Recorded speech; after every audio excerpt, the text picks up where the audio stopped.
Welcome back to my channel. Today, we're diving into a topic that's all about safety, specifically focusing on electricity for the little ones.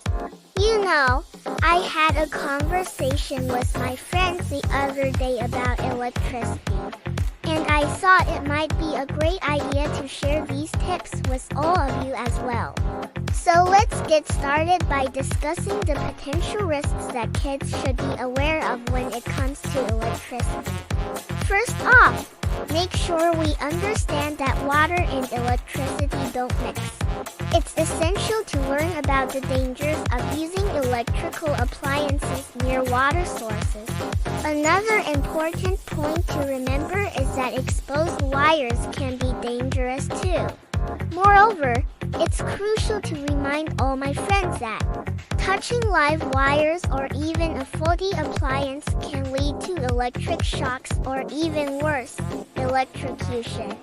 Of course, we want our friends to stay safe and sound at all times.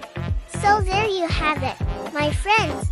I hope these tips help keep everyone around you safe and sound. Thank you so much for tuning in today. If you found this video helpful, don't forget to give it a thumbs up and share it with your friends and family. And of course, hit that subscribe button so you never miss an episode. Stay safe, everybody!